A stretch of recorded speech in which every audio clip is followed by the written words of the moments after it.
Evening, the Text-to-911 feature launched across Kern County about 2 months ago. 23 ABC wanted to see how people have been using it since its launch, so we requested that information. Turns out some of the emergency text messages sent to the Bakersfield Police Department haven't been emergencies at all.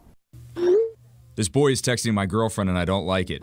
I was wondering what the score for the Dodger game was. Those are just some of the real text messages the Bakersfield Police Department and Kern County Sheriff's Office have received since launching the Text-to-911 feature. Tamia Smith, a dispatch supervisor at the Bakersfield Police Department, says the new system, which was rolled out in the middle of July, has turned up more response than anticipated. We didn't think that it would hit so well with the public and then we'd get so much response back.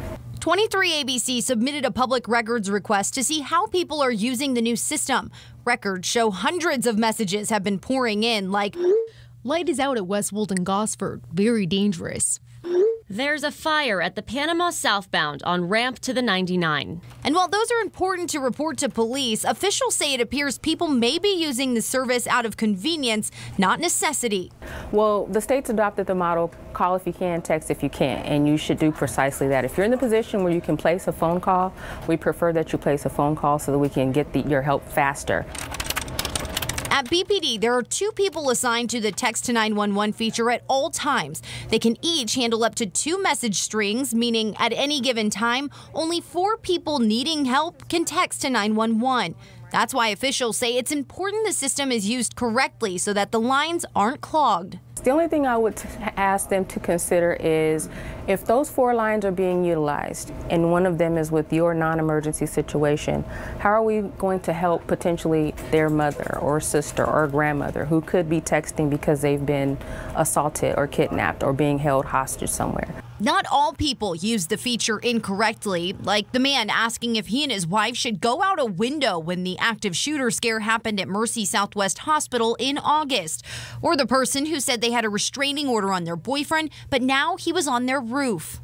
Calling 911, but can't talk out loud. He will hear me. Please help. It's also helping the deaf community. Officials say that's part of the reason it was created. We have a pretty large community in the Kern County, and it's helpful for. I know we've had some texts from them already. Officials say nationwide trends show the program is frequently used. So as time goes on, they expect more people to use the feature. They're just hoping people will use it correctly. You know, my hope is for it to be utilized the way it was intended to. I think it's going to be something that's going to be around for a while. Now, something else police pointed out is that instead of texting to 911 in non-emergency situations, you can use the P3 Tips app or the website, which allows you to send in a tip just like texting, and it allows you to send pictures or video as well. Now, police do want to remind the public that abusing the 911 lines through phone or text is a misdemeanor, and you can be charged. And one thing we were talking about in that piece, Jessica, was that, you know, the dispatchers, when you call, they can really see from your voice whether it's an emergency or a prank call. In the text, it's really hard to gauge that because you can't interpret that. Right. The tone isn't there. And the other thing that's important that they pointed out is that they can trace your call much better and more accurately to figure out where you are versus a text message. They're still working on that system to really narrow it down better. So another benefit to calling if you can. Now, we have a full breakdown on how to use the Text-to-911 system and more real text message conversations that were sent to BPD and KCSO on our website right now at turn to23.com.